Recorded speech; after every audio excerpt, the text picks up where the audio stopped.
मथुरा में motor boat पर सवार 37 श्रद्धालु भगवान की आस्था में पूरी तरह डूबे हुए थे और राधे राधे का नाम जप रहे थे। राधे राधे राधे राधे राधे राधे राधे राधे राधे राधे राधे राधे राधे राधे राधे जय राधे राधे जय राधे राधे जय राधे राधे। लेकिन तभी इनकी जिंदगी में एक ऐसा मोड़ आता है कि नाव पानी में पलट जाती है और 37 श्रद्धालुओं में से 13 की मौत हो जाती है और 3 लोग अभी भी लापता है। लेकिन सवाल उठता है कि क्या भारत देश में एक आम आदमी की जिंदगी की कोई कीमत नहीं है? क्योंकि ये पहली बार नहीं है और हो सकता है कि आखिरी बार भी ना हो जहां पर जिला प्रशासन, ये बड़े बड़े अफसर और नेताओं की गलती और लापरवाही की वजह से एक आम आदमी अपनी जिंदगी से हाथ धो बैठता है। जहां पर ये बड़े बड़े अफसर सिर्फ अपना नंबर बढ़ाने के लिए काम करते हैं और ये नेता सिर्फ राजनीतिक रोटी सेकते हैं। जो इनकी जिम्मेदारी है आम आदमी के प्रति, उनको बिल्कुल भी ध्यान नहीं देते। पिछले साल कई ऐसे बड़े हादसे हुए थे, लेकिन उसके बावजूद भी इन अफसरों की, नेताओं की आंख नहीं खुलती है। जो महाकुंभ भगदड़, चिन्नास्वामी स्टेडियम भगदड़, न्यू दिल्ली रेलवे स्टेशन और तमिलनाडु के करूर में जो भगदड़ हुई थी, जब आप उसका आंकड़ा जानेंगे तो आपकी आंखें फटी की फटी रह जाएगी। और मैं वीडियो के आगे में बताऊंगा कि वहां पर आंकड़ों के साथ कि कितने लोगों की मौत हुई थी और क्या जिला प्रशासन की गलती थी। लेकिन अभी फिलहाल मथुरा वाले हादसे पे बात करते हैं। यहाँ पर श्रद्धालुओं ने बताया है कि अगर बोट राइडर श्रद्धालुओं की बात मान लेता आखिरी समय में, तो हो सकता था कि 13 लोगों की जान बच जाती और सभी अपने घर सुरक्षित पहुंच जाते। अब आखिरी समय में श्रद्धालु बोट राइडर से क्या कुछ कह रहे थे, उसने क्यों इनकी बात नहीं मानी बोट राइडर ने, उसकी जानकारी इस वीडियो में आपको देखने को मिलेगी। लेकिन सबसे पहले आप एक तस्वीर देखिए। यहाँ पर पुलिस हिरासत में आपको 2 शख्स नजर आएंगे। इनमें से एक व्हाइट शर्ट में जो है आपको दिखाई पड़ रहा है वो ठेकेदार नारायण शर्मा है और दूसरा है बोट राइडर पप्पू निषाद। इन दोनों को गिरफ्तार कर लिया गया है और पुलिस ने इन दोनों के खिलाफ गैर इरादतन का हत्या का मुकदमा दर्ज करके इनकी गिरफ्तारी दिखा दी है। लेकिन क्या इनको गिरफ्तार करके अफसरों ने अपनी जिम्मेदारी से पलड़ा झाड़ लिया है? क्या उनकी कोई लापरवाही नहीं थी? और ऐसा उन्होंने क्यों किया है? क्योंकि सीधे तौर पर 2 अफसरों की गलती और लापरवाही नजर आ रही है। उनकी जिम्मेदारी बनती थी, वे भी हादसे में उतने ही जिम्मेदार है जितने बोट चालक और ये ठेकेदार नारायण शर्मा है। कौन है वे अधिकारी, हम आपको इस वीडियो में बताएंगे। उनकी क्या गलती थी, क्या उन्होंने लापरवाही की और उनकी क्या जिम्मेदारी बनती थी। पूरी कहानी इस वीडियो में आपको जानने को मिलेगी। नमस्कार, मेरा नाम अनिरुद्ध पवार, आप देख रहे हैं क्राइम तक। इस हादसे में जो 4 लोग जिम्मेदार हैं, एक एक करके उनकी गलती और लापरवाही के बारे में जानिए। सबसे पहला नाम आता है बोट ड्राइवर पप्पू निषाद। पहली इसकी जिम्मेदारी यह थी कि जितने भी यात्री नाव पर सवार कर रहे हैं उन सभी को नाव पर बैठने से पहले लाइफ जैकेट प्रोवाइड कराए, लेकिन ऐसा कुछ भी देखने को नहीं मिला है। दूसरी जिम्मेदारी यह थी कि अगर तेज हवा चल रही है तो बोट को कम स्पीड पे चलाए। तीसरी जिम्मेदारी यह है कि अगर कोई खतरा दिखाई दे तो नाव को साइड किनारे लगाकर सभी यात्रियों को नाव से उतारे, लेकिन ऐसा कुछ भी देखने को नहीं मिला है। श्रद्धालुओं ने जो बताया कि हादसे के वक्त क्या हुआ था जब वे नाव पर सवार थे, उसके अनुसार पप्पू निषाद पूरी तरह से इस हादसे में जिम्मेदार है। उन्होंने बताया कि जब हवा तेज चल रही थी, 30 से 40 किलोमीटर प्रति घंटे की स्पीड से हवा चल रही थी, तो ये नाव चालक स्पीड से बोट चला रहा था। और श्रद्धालु जो थे बार बार कह रहे थे कि इससे थोड़ा कम चलाइए, लेकिन यहाँ पर पप्पू निषाद का कहना था कि मेरा ये रोज काम है, मुझे मत सिखाओ, मुझे पता है कितनी गति से चलानी है। अब कोई पप्पू निषाद से ये पूछने वाला हो कि एक परिवार के 7 लोगों की जान चली गई है, क्या किसी की माँ, किसी का भाई, किसी का जो बेटा है वो इस दुनिया से हमेशा के लिए दूर जा चुका है, उन परिवारों के सामने क्या तू आंखें अब मिला पाएगा? साथ ही यहाँ पर जब बोट यमुना रिवर फ्रंट के कार्य के चलते पांटून पुल के पास पहुंचती है और पांटून पुल को हटाया जा रहा था, इसकी में किसी गलती है वो हम आपको आगे वीडियो में बताएंगे। और उसके पास जब बोट पहुंचती है और क्योंकि पानी की गहराई वहां पर कम थी, क्योंकि पांटून पुल हटाया जा रहा था, तो बोट वहां पर रुक जाती है। अब यहां पर बोट ड्राइवर को नाव को रोक देना चाहिए था, लेकिन उसने जब भी तेज स्पीड रखी और फिर जो है नाव अनबैलेंस हो जाती है, पांटून पुल से टकरा जाती है और एक तरफ लुढ़क जाती है और जहां पर ये पूरा हादसा हो जाता है, 13 लोगों की जान चली जाती है। अब इसके बाद पप्पू निषाद जो है वो तो क्योंकि उसे तैरना आता था, वो पानी में कूद गया और तैर के अपनी जान बचा ली, लेकिन उसकी जिम्मेदारी जो श्रद्धालु वो बैठाकर अपनी नाव में ले जा रहा है उनको भी सुरक्षित पहुंचाना था, उनके बारे में नहीं सोचा और वहां से फरार हो गया था। इसमें जो दूसरा जिम्मेदार जो आदमी बनता है वो है ठेकेदार नारायण शर्मा। इसकी क्या जिम्मेदारी है, आप उसके बारे में जानिए।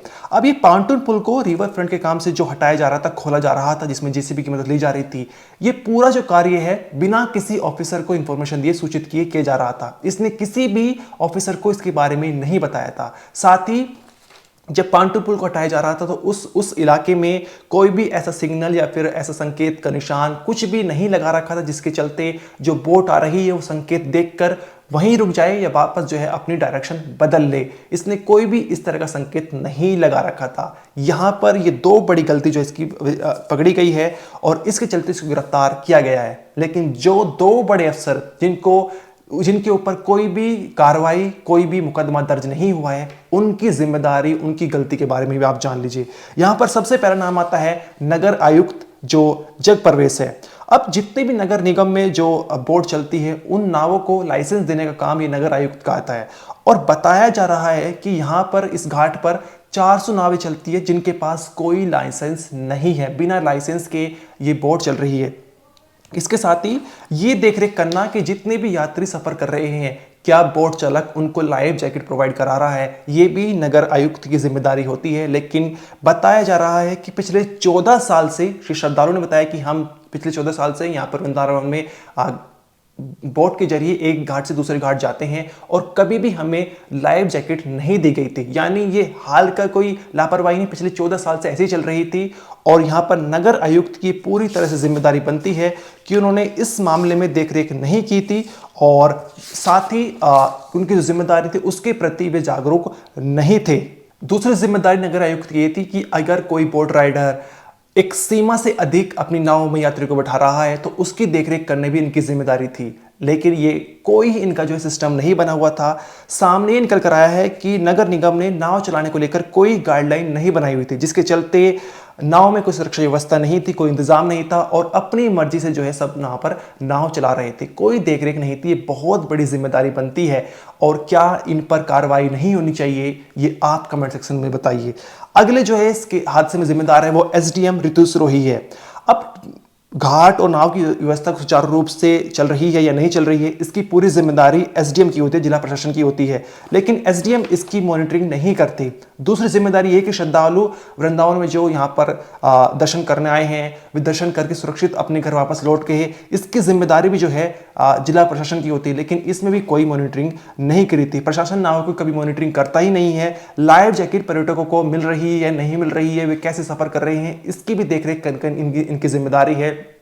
लेकिन यहां पर भी साफ रूप से इनकी लापरवाही देखी गई है। तो आप देख सकते हैं कि इस पूरे हादसे में 4 लोग जिम्मेदार हैं, जिसमें से बोट चालक और ठेकेदार नारायण शर्मा को गिरफ्तार कर लिया गया है। लेकिन जो अफसर है, जो कुर्सी पर बैठे हुए हैं, जिनकी देखरेख करके इनकी जिम्मेदारी है, जो एक पढ़े लिखे इंसान हैं, जिनके प्रति आम आदमी की जिंदगी जो है एक तरह से दायित्व बनता है कि वो ध्यान रखे ऐसे बड़े बड़े जो स्थल है कि वहां पर सुरक्षा पूरी तरह से कायम है नहीं है, लेकिन इन्होंने पूरी तरह से यहां पर लापरवाही बरती है। इनके खिलाफ कार्रवाई होनी चाहिए, नहीं होनी चाहिए, ये आप बताइए। अब जो है हम आपको बताएंगे कि पिछले साल कौन कौन से बड़े हादसे हुए जहां पर जिला प्रशासन को ध्यान रखना चाहिए था और उनकी लापरवाही की वजह से सैकड़ों लोग जो हैं वो जान गंवा चुके हैं और इस दुनिया से काफी दूर जा चुके हैं। सबसे पहला जो है वो महाकुंभ आता है।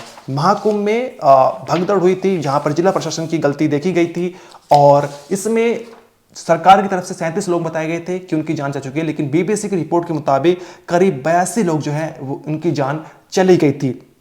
ये जनवरी 2025 में हुआ था। इसके अलावा अगले ही महीने फरवरी 2025 में न्यू दिल्ली रेलवे स्टेशन पर भीषण भगदड़ में 18 लोगों की मौत हो चुकी थी। ये ट्रेन भी जो है वो महाकुंभ के लिए जा रही थी और उस वक्त जो है रेलवे स्टेशन में भगदड़ मची, जहां पर 18 लोग अपनी जान गंवा चुके थे। फिर 4 जून 2025 को बेंगलुरु के एम चिन्नास्वामी स्टेडियम में जब आरसीबी मैच जीत चुकी थी तो उनका कोई सेरेमनी चल रही थी वहां पर, और वहां पर 11 लोगों की मौत हो चुकी थी। वहां पर भी बताया जा रहा था कि कर्नाटक पुलिस, बेंगलुरु पुलिस ने सही तरह से इंतजाम नहीं किया हुआ था। अगली जो यहाँ पर बड़ा हादसा पिछले साल देखने को मिला था वो तमिलनाडु के करूरू में, जहाँ पर सितंबर महीने में टीवीके के प्रमुख और अभिनेता से नेता बने विजय की रैली में भगदड़ हुई थी और वहाँ पर करीब 41 लोगों की मौत हो चुकी थी और 100 लोग गंभीर रूप से घायल हो गए थे। इसके अलावा इसी साल जनवरी के महीने में नोएडा में एक हादसा देखने को मिला था, जहाँ पर एक बहुत ही शार्प टर्न था और वहां पर कोहरा था उस वक्त बताया जा रहा था और कोई इंडिकेटर था, कोई साइन नहीं था। और एक युवराज जो ऑफिस से अपने घर वापस लौट रहा था देर रात और वो तालाब में गिर जाता है। वहां पर एनडीआरएफ एसडीआरएफ की टीम पहुंचती है, लेकिन उस पानी में कोई कूदने को, युवराज को कोई बचाने के लिए तैयार भी नहीं होता। तो यहाँ पर देख सकते हैं कि भारत के अंदर शायद एक आम आदमी की जिंदगी कोई कीमत नहीं है। ये कोई पहला हादसा नहीं है और हो भी सकता है कि ये कोई आखिरी हादसा नहीं हो। हर बार ये हादसे जो हैं जिला प्रशासन सरकार को ये याद दिलाते हैं कि आखिर तुम्हारी आम आदमी के प्रति क्या जिम्मेदारी है, उनके प्रति जागरूक हो जाओ। लेकिन ये इनकी आंखें कभी भी नहीं खुलती है, क्योंकि श्रद्धालुओं ने बताया कि पिछले 14 साल से ऐसा चल रहा है जहां पर यात्री जो है एक घाट से दूसरे घाट बोट में जो है वो बिना लाइफ जैकेट के सफर कर रहे थे।